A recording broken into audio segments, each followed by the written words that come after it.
What's up, everybody, and welcome to my NXT review. I guess a week away from Vengeance Day next week, and once again, 2 nights in a row. Will be next week also.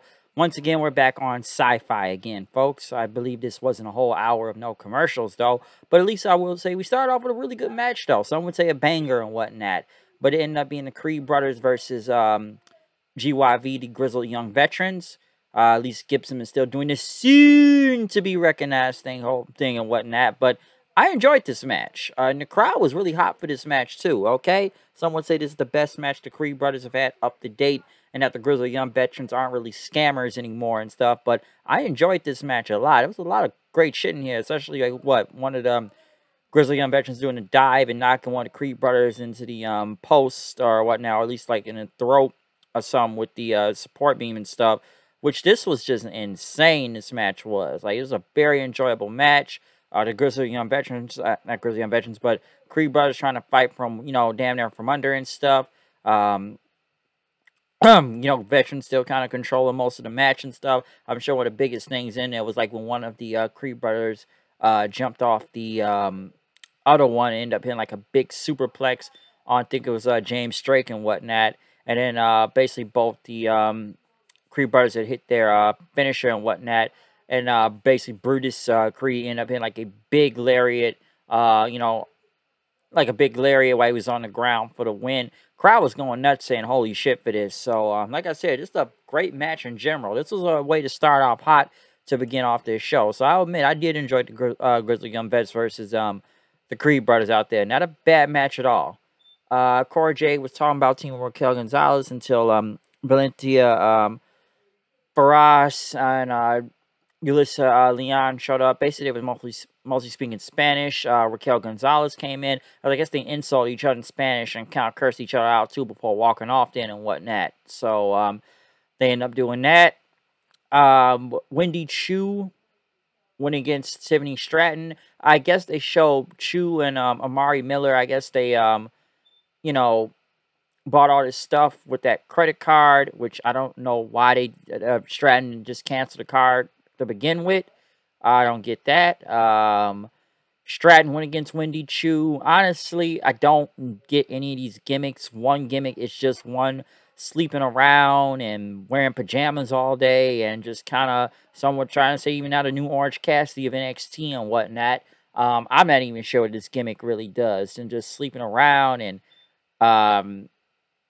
I just don't understand this gimmick. And Stratton is just damn near a wannabe Taya Valley girl at this point, which I guess 50-50 booking with Stratton winning. But both of these gimmicks are not really good. I don't get where any of this is going with both of them. Why is this even a feud? I think I said that last week or two. So we continue this for some reason, and I don't think it's really good at all still. Draco Anthony talking about his match last week until Joe Gacy and Harlan came in.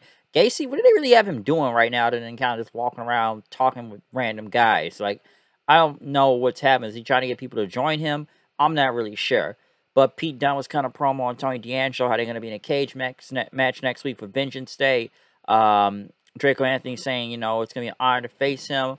Dunne was like, whatever. And basically, I'm still going to snap your fingers tonight. Which Dunne did going against Draco Anthony and whatnot. Good match, I will say. Of course, Tony D'Angelo tried to get involved with the crowbar, but Dunne ended up hitting the bitter end onto Draco for the win. D'Angelo tried to take Dunne out again, but Dunne snapped his fingers. And then he says, you know what? He started throwing weapons all into the ring. So now I guess, yeah, you can bring that crowbar and everything you want. Because the Vengeance Day, it's not going to be a cage match. It's going to be a weaponized cage match. Basically, it's Lethal Lockdown. I know it's not TNA and everything, but this is their version of Lethal Lockdown once again with the weapons and stuff. So, a weaponized cage match and everything. We just had a crowbar and a pole. Now it's a weaponized cage match. So, we'll see where this is going to go. However, that's going to happen. Io Shirai and Zoe Stark were in the back. Talking about the NXT Tag Division, which basically I don't really know how many tag teams they got around here that were just making random teams up. Stark is still hurt. Her knee is still messed up. And she told EO, you need to find yourself a new partner and everything, which I guess EO said she did have a new partner in mind, but she wasn't going to say who it was, though.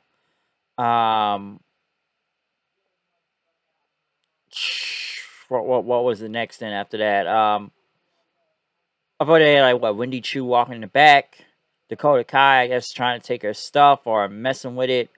Um, with Dakota Kai saying these clothes won't buy you victories in the ring. Sangha, I guess he's from former Indus Shear.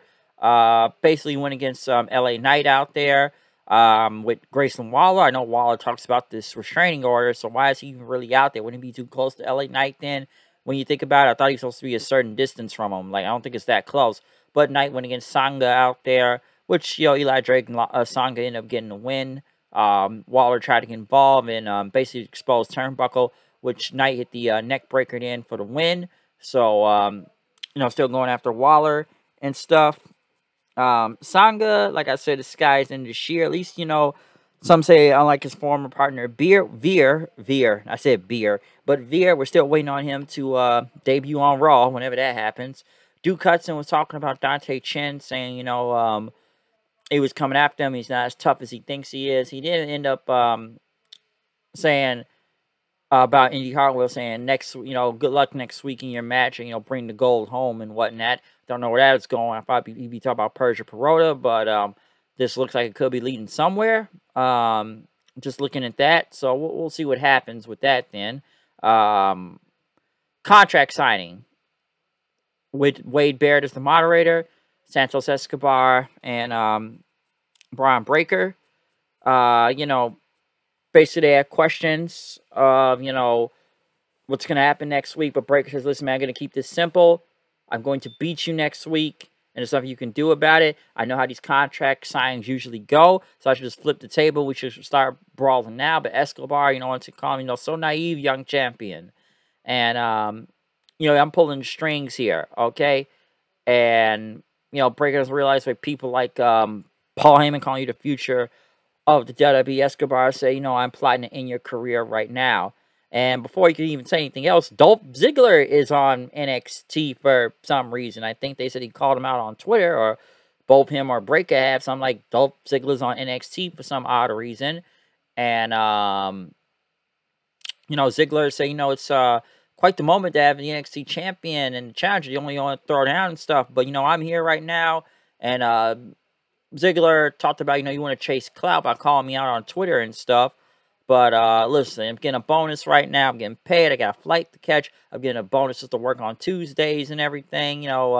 Thinking, Johnny Ace in it back there. Thanks. But, I'm not getting paid by the hour. So, when am I facing you for the NXT title and whatnot? But, Breaker, basically, I handle Ziggler when I handle Escobar or whatnot. But Ziggler says, it's an amateur move not to focus on your opponent. You're talking about me and stuff. And I can go throughout all my accolades and everything, being a former world champion and stuff. But it'd be half the show, okay? But, Ziggler says, you lose a majority of matches, but we all know I can do this any day out of the week. I can take anyone and stuff. And I can take that title and stuff. But, he steals the show.